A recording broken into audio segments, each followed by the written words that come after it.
Terry Stalk is really looking forward to this FA Cup game this week as Liverpool take on Southampton, and we're delighted to be joined from the Anfield Vault, representing the mighty Reds, is Joseph Fenn. Good evening, Joe. How are you?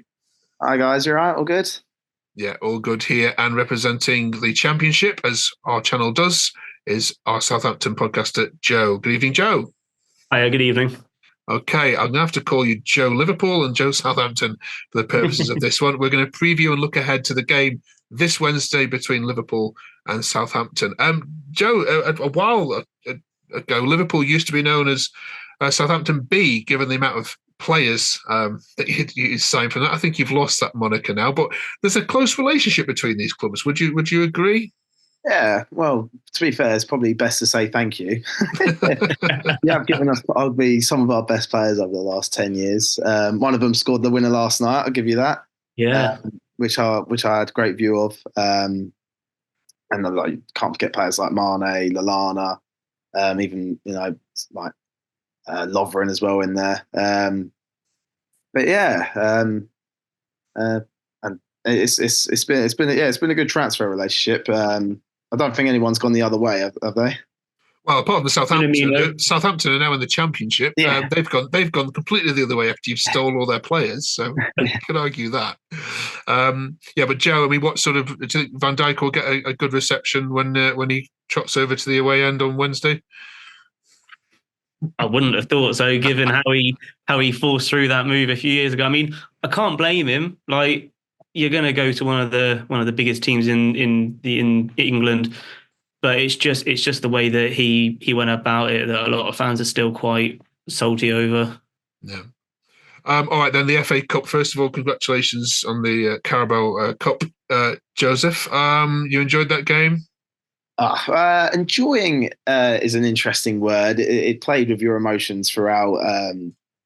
The adrenaline was up and down. I think by the time we actually did score the winner, a large part of the fans were just absolutely exhausted, just sort of mentally. But that didn't stop us from going, absolutely loopy in that end. You had limbs, you had flares, you had just pure enjoyment, and it was most full relief. And because when you score at that time of the game, you've won it. There wasn't even any chance for Chelsea to go up the other end. So yeah, absolutely delighted. Yeah, and was it nice that the kids won it for you in the end? Yeah, it was. The best thing about whoever we brought on is that no proper fan anyway, actually thought that we were going to lose the game.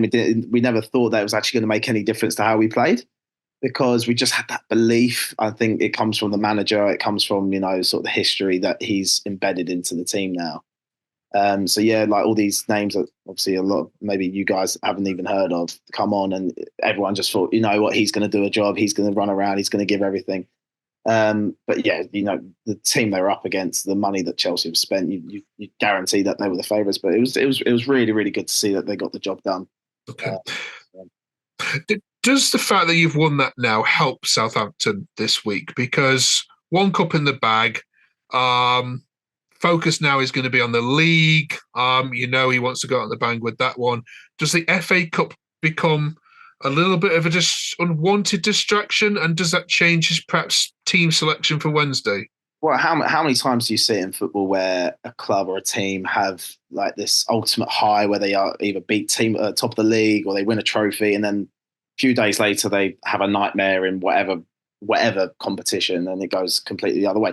So yeah, another point is we picked up, we had to play 120 minutes yesterday for a start, and I think Gravenberch is definitely out of the game. Endo left the stadium with a protected boot, and then who else has picked up cramp or little like niggles or anything like that? So yeah, I'd say that game yesterday has helped Southampton.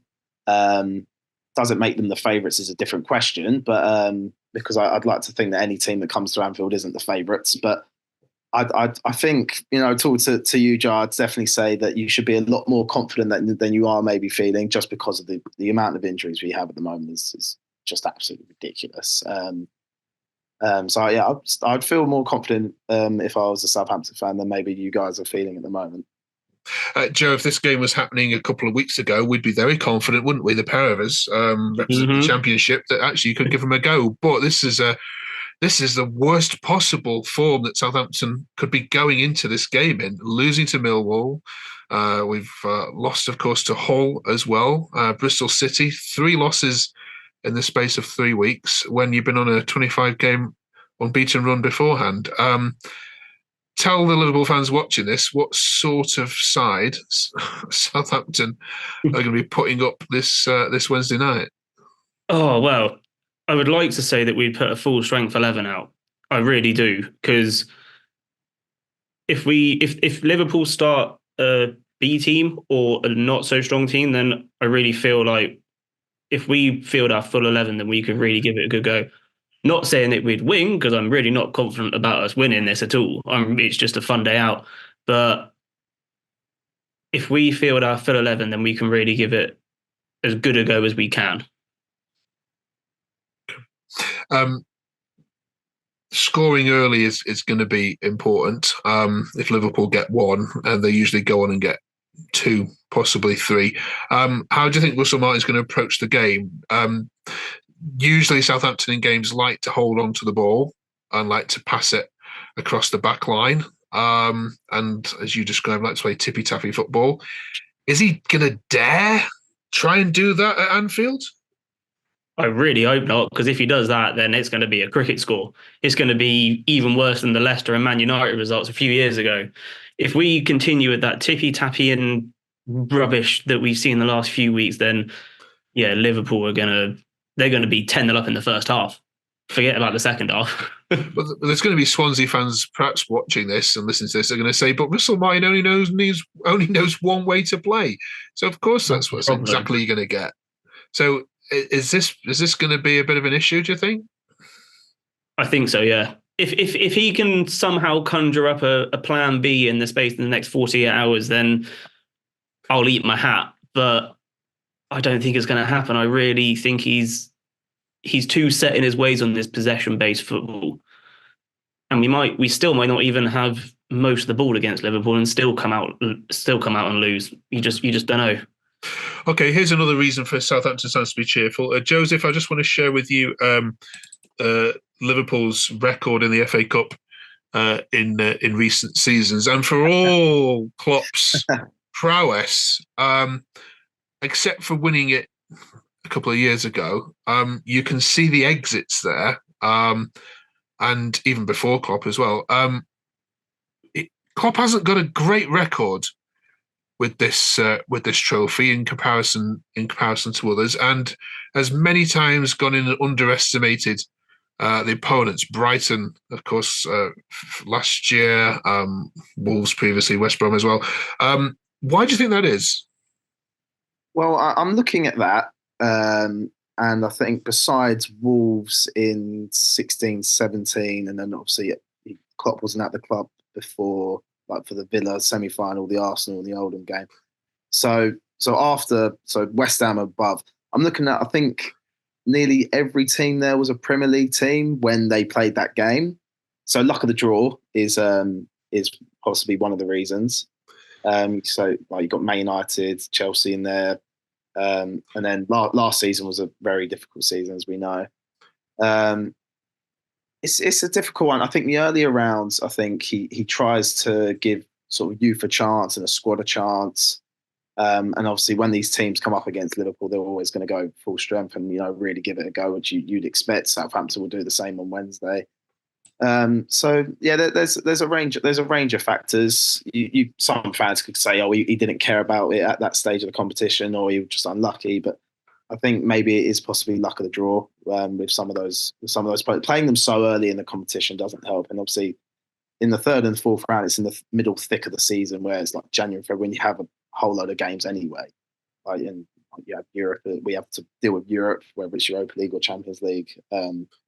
So it doesn't make it easy to pick a full strength side. Mm-hmm. Okay, I think this tie is the pick of the ties personally. Others might debate that. I mean, I always think it's nice to get a Premier League side against a good Championship side, and it's a big test for Southampton, because if you are going to return to the Premier League, then this will be a good test of your mettle, won't it, Joe? Yeah, it really will. I mean, I'm not confident, but hey. Okay. All right, then let's get some score predictions. 8-time winners of the FA Cup, Liverpool against Southampton. Joseph, Anfield Vault, you'll know all about the FA Cup history with your team. Do you see yourself progressing to the quarterfinals? I'd like to think, yeah. I think one major factor will be Anfield. I think if this was happening at St Mary's, I wouldn't be half as confident. But I think Anfield, as many players know, has a huge effect. And if we are going to be playing young players, they're going to need that support. So just because of the feel around the club, the belief around the club, and having home advantage, I'd like to say we'd win. I don't think it'll be all too comfortable. I think it might be a 2-0 or a 2-1. I don't think it'll be half as comfortable as many people will think. I don't think it'll be silly scorelines, he said earlier, 10-0 or anything like that.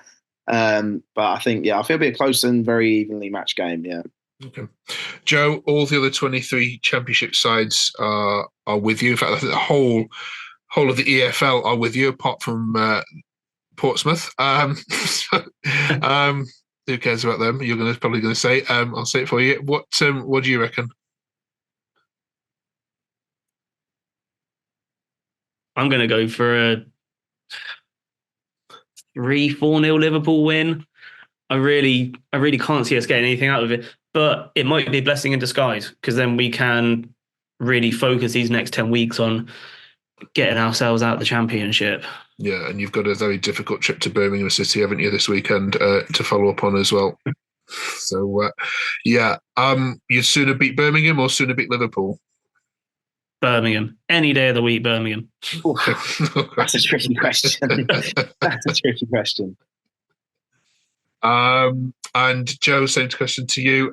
Would you rather beat Southampton and lose your next game, or would you rather lose to Southampton and make sure that the 3 points are in the bag this weekend? I honestly think in Klopp's last season, I don't think it would make any Liverpool fan happier than to see him win the Premier League. I think it is the icing on the cake to see him win the Premier League. I know he's won it before, but again, no one was there to see it, which was really, really sad.